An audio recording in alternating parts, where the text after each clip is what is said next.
ஆகாஷ்வாணி.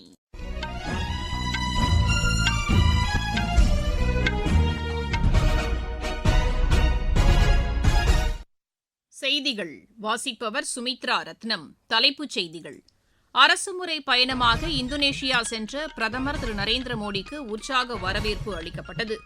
ஓணம் பண்டிகையை முன்னிட்டு 100 சிறப்பு ரயில்கள் இயக்கப்பட உள்ளதாக ரயில்வே அமைச்சர் திரு அஸ்வினி வைஷ்ணவ் அறிவித்துள்ளார். வடகிழக்கு மாநிலங்களின் பொருளாதாரம் இதுவரை இல்லாத அளவிற்கு வளர்ச்சி கண்டுள்ளதாக மத்திய அமைச்சர் திரு ஜோதிராதித்ய சிந்தியா கூறியுள்ளார்.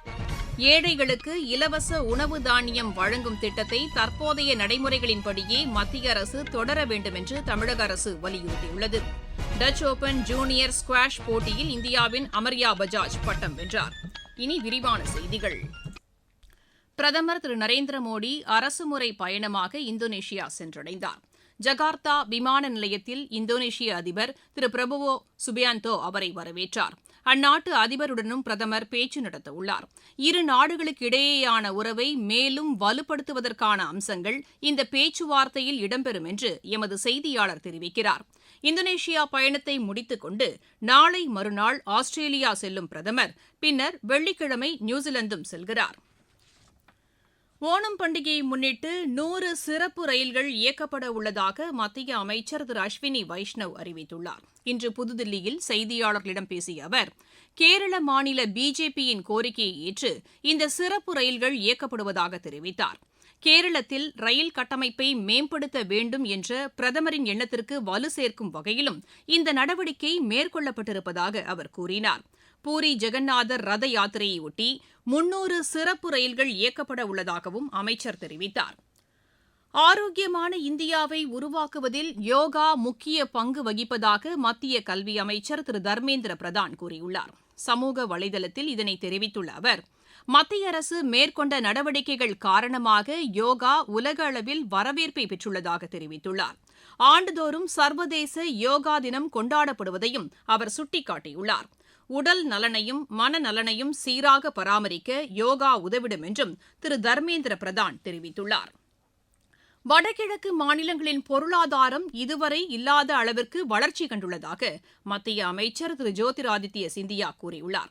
சமூக வலைதளத்தில் இதனை தெரிவித்துள்ள அவர், 2014ஆம் ஆண்டு 3 லட்சம் கோடி ரூபாய் அளவிலிருந்த வடகிழக்கு மாநிலங்களின் பொருளாதாரம் தற்போது 10 லட்சம் கோடி ரூபாய் அளவிற்கு அதிகரித்துள்ளதாக குறிப்பிட்டுள்ளார். வளர்ச்சியடைந்த இந்தியாவிற்கான பயணத்திற்கு டாக்டர் ஷியாமா பிரசாத் முகர்ஜியின் சிந்தனைகள் வழிகாட்டியாக உள்ளது என்று மத்திய இணையமைச்சர் டாக்டர் எல் முருகன் கூறியுள்ளார்.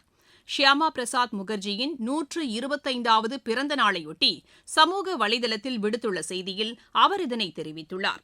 ஷியாமா பிரசாத் முகர்ஜியின் தேசப்பற்று, தியாகம் மற்றும் தொலைநோக்கு பார்வையை என்றும் போற்றுவோம் என்றும் டாக்டர் எல் முருகன் அதில் குறிப்பிட்டுள்ளார். போதைப்பொருள் புழக்கத்தை தடுக்க சர்வதேச ஒத்துழைப்பு மேலும் வலுப்படுத்தப்பட வேண்டியது அவசியம் என்று மத்திய போதைப்பொருள் தடுப்பு முகமையின் தலைமை இயக்குநர் திரு அனுராக் கர்க் கூறியுள்ளார். பிரிக்ஸ் நாடுகளின் போதைப்பொருள் தடுப்பு முகமைகளின் 2 நாள் கூட்டத்தை இன்று குவஹாட்டியில் தொடங்கி வைத்து அவர் பேசினார். போதைப்பொருள் தடுப்பு குறித்து விவாதிப்பதற்கென காணொலி பணிக்குழு ஏற்படுத்தப்பட வேண்டியதன் அவசியத்தையும் அவர் வலியுறுத்தினார். போதைப்பொருள் ஒழிப்பு நடவடிக்கைகளில் இந்தியா உறுதியுடன் உள்ளதாகவும் திரு அனுராக் கர்க் கூறினார். கர்நாடகாவில் கல்குவாரியில் நேரிட்ட விபத்தில் 7 பேர் உயிரிழந்த சம்பவம் தொடர்பாக தேசிய மனித உரிமைகள் ஆணையம் அம்மாநில அரசுக்கு நோட்டீஸ் அனுப்பியுள்ளது. இது தொடர்பாக தாமாக முன்வந்து விசாரணை மேற்கொண்ட தேசிய மனித உரிமைகள் ஆணையம் இந்த விபத்து குறித்து 2 வார காலத்திற்குள் விரிவான அறிக்கையை தாக்கல் செய்யுமாறு கர்நாடக அரசு தலைமைச் செயலருக்கு நோட்டீஸ் அனுப்பியுள்ளது. நீங்கள் கேட்டுக் கொண்டிருப்பது ஆகாஷ்வாணியின் செய்தி அறிக்கை. ஊரக வளர்ச்சிக்கான புதிய அத்தியாயம். வளர்ச்சியடைந்த இந்தியாவிற்கான ஊரக வேலைவாய்ப்பு உறுதி மற்றும் வாழ்வாதார சட்டம் செயல்பாட்டிற்கு வந்துள்ளது. இந்த சட்டம் வருடத்திற்கு 125 நாட்கள் வேலையை உறுதி செய்கிறது. இதில் வாரந்தோறும் ஊதியம் வழங்கப்படுவது கட்டாயமாக்கப்பட்டுள்ளது. நாள்தோறும் குறைந்தபட்சம் 300 ரூபாய் ஊதியத்தை இந்த சட்டம் உறுதி செய்கிறது. பணி முடிந்த 15 நாட்களுக்குள் ஊதியம் வழங்குவதை உறுதி செய்வதற்கான அம்சங்களும் இதில் இடம்பெற்றுள்ளன. ஊதியம் காலதாமதமாக வழங்கப்பட்டால் அதற்கான இழப்பீட்டுத் தொகைக்கும் இதில் வகை செய்யப்பட்டுள்ளது. வளர்ச்சியடைந்த இந்தியாவிற்கான பயணத்தில் மோடி அரசு தொடரும் சீர்திருத்த நடவடிக்கைகள். ஏழைகளுக்கு இலவச உணவு தானியம் வழங்கும் திட்டத்தை தற்போதைய நடைமுறைகளின்படியே தொடர வேண்டும் என்று தமிழக முதலமைச்சர் திரு விஜய் மத்திய அரசை வலியுறுத்தியுள்ளார். இது தொடர்பாக பிரதமர் திரு நரேந்திர மோடிக்கு எழுதியுள்ள கடிதத்தில் அவர் இக்கோரிக்கையை விடுத்துள்ளார். இத்திட்டத்தின் கீழ் தற்போது 35 கிலோ உணவு தானியங்கள் வழங்கப்பட்டு வருவதை அவர் சுட்டிக்காட்டியுள்ளார். குடும்ப உறுப்பினர்கள் எண்ணிக்கையின் அடிப்படையில் உணவு தானியம் வழங்கப்படும் என்று புதிதாக முன்மொழியப்பட்டுள்ள சட்ட திருத்தத்தினை மத்திய அரசு திரும்பப் பெற வேண்டும் என்றும் அவர் அக்கடிதத்தில் கோரியுள்ளார். இதனை கருத்தில் கொண்டு குடும்ப உறுப்பினர்களின் எண்ணிக்கையை கருத்தில் கொள்ளாமல் தற்போதைய நடைமுறைகளின்படியே திட்டத்தை தொடர வேண்டும் என்றும் திரு விஜய் அந்த கடிதத்தில் வலியுறுத்தியுள்ளார். மகாராஷ்டிராவில் நாளை மறுநாள் வரை அதிகனமழை நீடிக்க வாய்ப்புள்ளதாகவும் இதனை எதிர்கொள்வதற்கு தேவையான அனைத்து முன்னெச்சரிக்கை நடவடிக்கைகளும் மேற்கொள்ளப்பட்டிருப்பதாகவும் அம்மாநில முதலமைச்சர் திரு தேவேந்திர பட்னாவிஸ் கூறியுள்ளார். இன்று மும்பையில் பேரிடர் மேலாண்மை கட்டுப்பாட்டு அறையில் ஆய்வு மேற்கொண்ட பின்னர் செய்தியாளர்களிடம் அவர் பேசினார். நாசிக்கில் நாளை அதிகனமழைக்கு வாய்ப்புள்ளதாகவும் அவர் தெரிவித்தார். இதனை கருத்தில் கொண்டு பொதுமக்கள் தேவையற்ற பயணங்களை தவிர்க்குமாறும் அவர் வேண்டுகோள் விடுத்தார். நிலைமையை மாநில அரசு உன்னிப்பாக கண்காணித்து வருவதாகவும் திரு தேவேந்திர பட்னாவிஸ் கூறினார். இதற்கிடையே மகாராஷ்டிராவில் பெய்து வரும் கனமழை காரணமாக மும்பையில் வெள்ளப்பெருக்கு ஏற்பட்டுள்ளது. கொங்கன் மண்டலத்தில் நிலச்சரிவுகள் ஏற்பட்டதன் காரணமாக போக்குவரத்து பாதிக்கப்பட்டுள்ளதாகவும் அங்கிருந்து வரும் தகவல்கள் தெரிவிக்கின்றன. கோவாவில் அடுத்த 6 மாதங்களுக்குள் 100 செவிலியர் பணியிடங்கள் உருவாக்கப்பட உள்ளதாக அம்மாநில சுகாதாரத்துறை அமைச்சர் திரு விஸ்வஜித் ராணே கூறியுள்ளார். பனாஜியில் செய்தியாளர்களிடம் பேசிய அவர் மருத்துவ கட்டமைப்பு வசதிகள் மேம்படுத்தப்பட்டிருப்பதை சுட்டிக்காட்டினார். இதன் காரணமாக கூடுதல் வேலைவாய்ப்புகள் உருவாக்கப்படுவதாகவும் அமைச்சர் தெரிவித்தார்.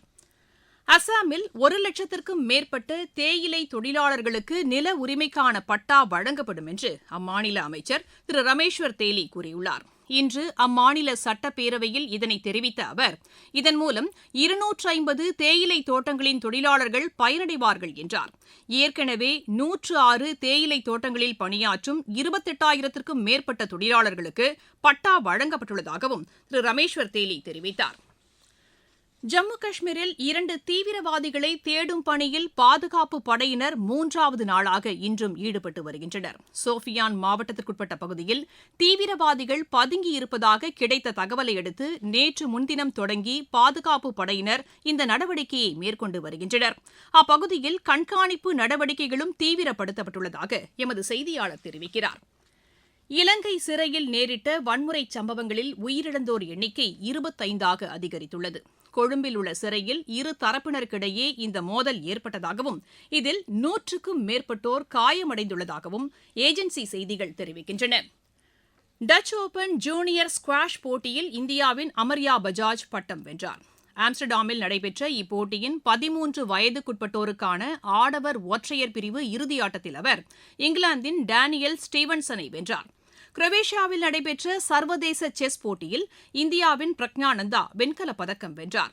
இப்போட்டியின் முடிவில் அவர் 21 புள்ளிகள் பெற்று இப்பதக்கத்தை கைப்பற்றினார். சப் ஜூனியர் ஹாக்கி தேசிய முகாமில் பங்கேற்பதற்காக 15 பேர் கொண்ட இந்திய அணி அறிவிக்கப்பட்டுள்ளது. இதில் இடம்பெற்றுள்ளவர்கள் சண்டிகரில் வரும் 7ஆம் தேதி தொடங்கி 18ஆம் தேதி வரை நடைபெறவுள்ள முகாமில் பங்கேற்கின்றனர். 21 வயதுக்குட்பட்டோருக்கான இந்திய மகளிர் அணிக்கும் ஸ்காட்லாந்து மகளிர் அணிக்கும் இடையேயான 2வது ஹாக்கி போட்டி இன்று எடின்பர்கில் நடைபெறுகிறது.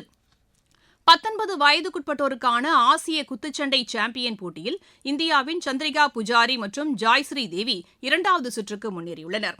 இந்தோனேஷியாவில் நடைபெற்று வரும் இப்போட்டியின் மகளிர் 51 கிலோ எடைப்பிரிவு முதல் சுற்றில் சந்திரிகா புஜாரி 5-0 என்ற புள்ளி கணக்கில் மங்கோலியாவின் லாக்கம் சென் பாட்டரை வென்றார். 54 கிலோ எடைப்பிரிவு முதல் சுற்று ஆட்டத்தில் ஜாய்ஸ்ரீ தேவி சீன தைப்பேயின் சென் நிங் ஹாங்கை வென்றார். மீண்டும் தலைப்புச் செய்திகள்.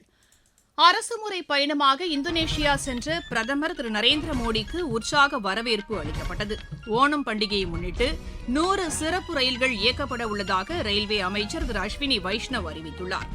வடகிழக்கு மாநிலங்களின் பொருளாதாரம் இதுவரை இல்லாத அளவிற்கு வளர்ச்சி கண்டுள்ளதாக மத்திய அமைச்சர் திரு ஜோதிராதித்ய சிந்தியா கூறியுள்ளார். ஏழைகளுக்கு இலவச உணவு தானியம் வழங்கும் திட்டத்தை தற்போதைய நடைமுறைகளின்படியே மத்திய அரசு தொடர வேண்டும் என்று தமிழக அரசு வலியுறுத்தியுள்ளது. டச் ஓபன் ஜூனியர் ஸ்குவாஷ் போட்டியில் இந்தியாவின் அமர்யா பஜாஜ் பட்டம் வென்றார். செய்தியறிக்கை நிறைவடைகிறது.